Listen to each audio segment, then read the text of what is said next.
a really big fan of the original bad guys, to the point where I am unnecessarily smug and regularly tease and shame other so-called DreamWorks stans for not supporting this film enough during its original theatrical run. But I sort of get it. Bad Guys opened like right as theaters were opening back up after the pandemic, and people were still getting back into the habit of going to the theaters, something many people still are out of the habit of. But notably, Bad Guys was the first DreamWorks movie to really evolve their art style into the Spider-Verse-esque 2D 3D hybrid model, being a gorgeous and incredibly fun heist film about the titular famous thieves, the bad guys, faking being good for the ultimate heist. And yes, don't ask the question about how some of the characters are animals, but some of them aren't. That's just not something you're supposed to think about. So of course, I was excited for Bad Guys 2, especially since I haven't exactly been blown away by most of the other animated theatricals this year. What little of them there even has been. Theatrical, because obvious.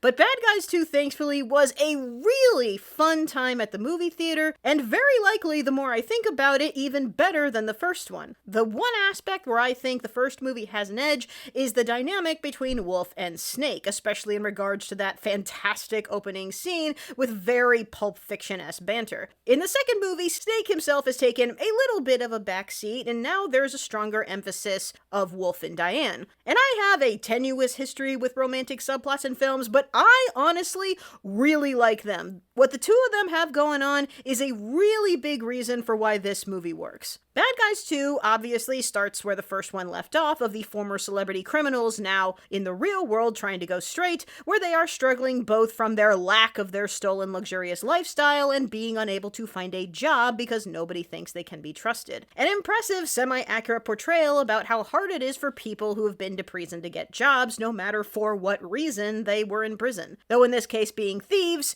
you do kinda get it. I wondered how much they would really play into this idea, and unsurprisingly, it doesn't really focus on the systemic practices of criminal reform as much as it is about how do we get people to trust us. And they do eventually do the obvious thing that often is what famous criminals ultimately do, which is that they help law enforcement find other criminals. In this case, the former chief, who thankfully has a slightly bigger role in this movie because I really liked her, where they offer to help find other criminals, only for that not to go the way they expect. A standard issue with DreamWorks is that their trailer does kind of give away too much. Because obviously the trailer puts an emphasis on the bad girls, but the truth is they actually don't appear in the film for a while, and their reveal is actually the result of a soft twist. So it is a bit of a shame that they had to give them away, even though the reality is, like, how exactly would you have advertised this film? That said, I do actually really like how this film handles twists, especially considering the twists in the first movie weren't bad, they were just pretty guessable. But here, the few times it sets up something that you feel like is gonna be a major drop all the way in the third act, but in this case, the film gauges that you probably do know that a twist is coming, so it actually reveals it pretty quickly instead of letting it dangle over you for too long, which I actually like. Go ahead and get it out of your system so we can just move on. But basically, the bad girls, which I don't even think they're called in the film, so I think that was just a poor call by the advertising, would actually have been an interesting twist if they were not revealed in the trailer, but as they are actually very effective and fun antagonists, especially Kitty, who has a legitimate air of intimidation and dread around her that feels very Tai Lung. There's a scene where she's talking to Wolf, and while it is already pretty obvious, it was a moment that literally made me think, man, this is the kind of shit that Disney doesn't do anymore. Disney just does not allow for these kind of tense, intimidating moments anymore, let alone villains, period. Proving that DreamWorks at this moment is both the king of sequels and villains. Danielle Brooks absolutely nailed her. She was amazing in this role. There was also a crow voiced by Natasha Lyonne, whose voice is freaking hot.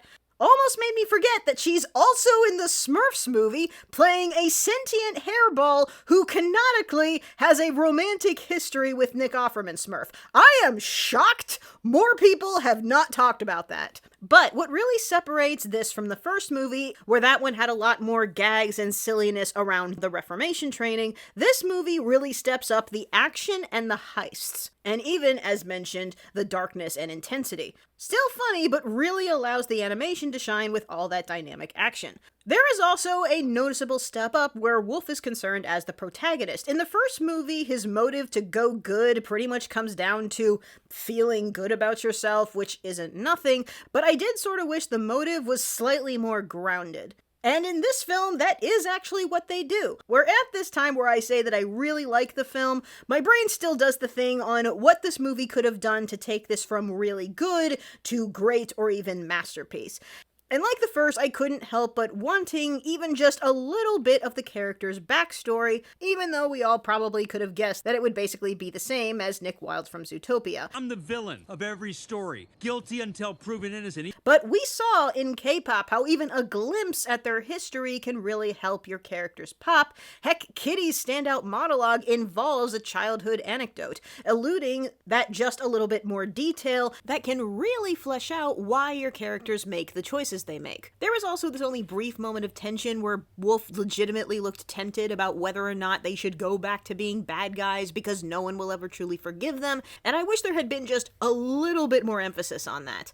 It's also a very nuanced subject matter that might have gotten a little overcomplicated for the very cartoony premise. And ultimately, dynamics in relationships are a little bit more important than backstory, which in these movies has been more of their specialty. Fact is, Bad Guys is really fun. I really do enjoy these characters, even as the rest of the bad guys are fairly one-note and bit. They're still pretty effective and mostly funny, though obviously Wolf, Diane, and the bad girls clearly take the stage. Maybe not best of the year, but enjoyable. So what the heck happened? How did the Bad Guys 2 opening weekend was less than the opening of the original film in 22? I know that all theatrical films have it rough these days, but this is new territory. This is a DreamWorks sequel to a movie that people generally agree is good, and it still didn't manage to clear a very low bar. Okay, so before I start rambling, I know that there are more important things in the world to be considered, even just in the world of entertainment, and box office speculation can be very circle jerky, but this, legitimately cracked me for a moment. Really, any film that's well received, its sequel is expected to do at least a little bit better, especially if you're from a major studio. It'd be one thing if the reviews were bad, which I think is basically what happened with Megan, but they're not. It's even more baffling considering one of the leading theories in terms of why Elio didn't succeed was because of its animation style, but you certainly can't say that Bad Guys is lapsing in that department. And that at this point has done poorly enough that they went ahead and put it out on digital only 3 weeks into its run, though it is technically still in theaters and still even in the top 5. But what I am also just as baffled about is the fact that on the weekend of its release, basically nobody talked about it. I mean, literally, the YouTube channels that usually cover the wide releases for every weekend did not do a video on this. But basically all did one for Elio and even the Smurfs movies. Which this film's opening was better than either of those, but even animation people didn't talk about this. I mean, look, I didn't either, but these days I'm always late. How did Bad Guys 2 go completely ignored? And I know that the broad answer is something mundane and undramatic, like people just weren't that interested. But again, the sequel is why it's weird. So there are potentially a variety of factors, even if none of them are the main cause. Like that weekend, Bad Guys 2 was just overshadowed by a bunch of other film news. Film tubers preferred to talk about the remake of The Naked Gun, even as Bad Guys 2 made more money than that. Even the nostalgia bomb Happy Gilmore 2 on Netflix. But the real out-of-nowhere upset that weekend is that Film YouTube would become obsessed with the Amazon Ice Cube War of the Worlds, which would quickly gain reputation as one of the worst films of the year, where it does the thing where it does the events, but it's all filmed through a webcam, and it's just Ice Cube sitting at his desk most of the time and doing the world's most unsubtle Amazon product placement. So, as we already saw and displayed, like when people talked about Smurfs, people really do prefer to talk about bad films than okay films. And as for the animation YouTubers, gonna say it, I think that the disappointment of Elio and the Smurfs existing, with also Kpop Demon Hunters still being a mega hit, it sort of killed some people's enthusiasm to see animation in theaters. Heck, I remember I was feeling a lot less pumped than I thought I would be, because I didn't want to be disappointed again, and I'm glad that I enjoyed it as much as I did. But really what went wrong is that Bad Guys 2 is a reality wake-up call, though certainly one of several at this point, of how much the current streaming system sucks, or rather that studios don't know how to use it properly. Like I said, the fact that this suffered as a sequel is the most concerning, because the way it's supposed to work is that after a film's theatrical run, the big way in which a lot of families become associated with a film is that it will eventually make the rounds on TV syndication. Because even in the age of hundreds of channels, as long as it made regular runs on one of the big three, as well as some of the basic broadcasts, it would eventually get around. More families would be aware of its existence, and the sequel would make more money. Because it really is clear that the biggest reason why it didn't make any money is because the original film never truly broke with a family audience. Most people did not see it during its original run, and they didn't get a chance to really become aware of its existence even after, despite it being from one of the biggest studios. But in the streaming age, it is harder for people to discover a new movie because you don't just stumble across them like on TV anymore. On streaming sites, you have to actively choose what you want to watch, leading to the situation where people spend the majority of their night just making up their minds. Though some streaming services now have themed live streams, I actually kind of like this. I wish they had more options. And this would be one thing if this was the early days where it was pretty much just Netflix, but after the streaming boom where everyone has their own means that every studio's personal stuff would be locked away on their own streaming service. Universal, that owns Illumination, and DreamWorks had Peacock, and Peacock is one of the lowest subscribed American services. So even as a home release, a lot of families didn't really get a chance to see even the original Bad Guys. Now I know that it is available for purchase on Amazon and all the other places you can purchase stuff, but you would obviously get more viewers if you didn't have to hold up another paywall. And technically it is on Netflix, just not in the US, because copyright or some shit. So I consider it to be a major faux pas that they didn't do whatever they needed to do to make so the first Bad Guys was as easily available as they could on one of the bigger platforms in the weeks leading up to the sequel. So that all of those families that did ultimately at least see the trailer in front of the Dragon remake, which they all did see, could then go home and easily find Bad Guys ready to roll on Netflix. But alas, it is not there. But you know what is on Netflix? The really terrible holiday specials they made. That, if nothing else, definitely look atrocious. They are a significant downgrade in animation, where the animation is one of the best things about the Bad Guys movies. So basically, on the world's biggest streaming service, where everyone is paying especially high attention because of Kpop Demon Hunters and Happy Gilmore 2, even if they hear about a sequel to the Bad Guys film, want to watch the first one, they can't watch it without a whole bunch of extra steps, but chances are they probably are gonna check out those specials if they're readily available, so those specials are literally acting right now as anti-advertisements. And again, whether or not this is actually a significant reason for its failure, I do at least like the idea that part of the reason would be that because DreamWorks stopped appreciating the value of its television division. What this summer has proven for animated films, the old method of trying to get family audiences' attention is basically dead. Even if it's one of the big studios, families are more prone than ever to just not go to the theater due to the convenience of streaming, unless it is one of the big, major, familiar franchises from pre-pandemic era, where they would have had a better chance to actually hear of its existence.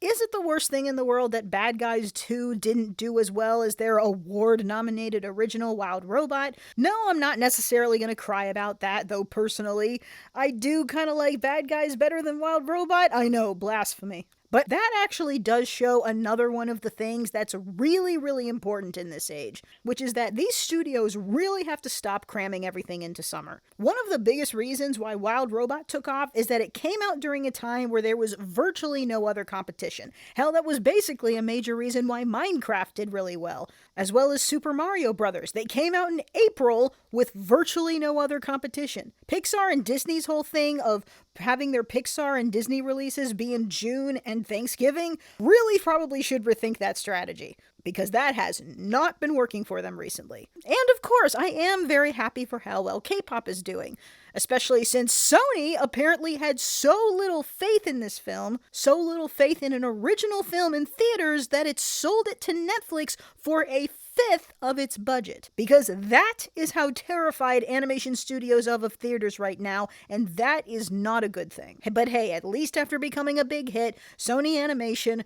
will get to work on the sequel, and hopefully that gives them a little bit more money. Basically, what this all proves is how much in this age, how important it is that they need to completely change the way that they advertise, and whether or not the family audience is even the demographic to aim for with animation anymore, especially since Gen Z is nowhere near as animation phobic as previous generations. There was literally an Instagram from one of the people who worked on Kpop Demon Slayers that said basically what I said in my review, that a big reason for its success is because it aimed older. And when you aim older, that also helps with the other major really important factor of all of the unexpected hits this year, how important word of mouth is. How that truly is the best advertising. And I know how much studios hate that because that's not something you can calculate. The biggest thing I hate about this age in media is how much, from the point of view of the executives, how important it is to become a hit right out of the gate. Especially when we know not only a number of amazing films that did not do well at the box office, but how many even beloved television series we love that did not have incredibly successful first seasons. So yeah, this is all very disheartening. In any case, I just hope that Bad Guys 2, at the very least, is more appreciated when people actually get a chance to see it. Not that it's a masterpiece or anything. I just think that it's solid and it deserved better. But the cards just didn't line this time. And given its performance, its third one is probably not going to go through.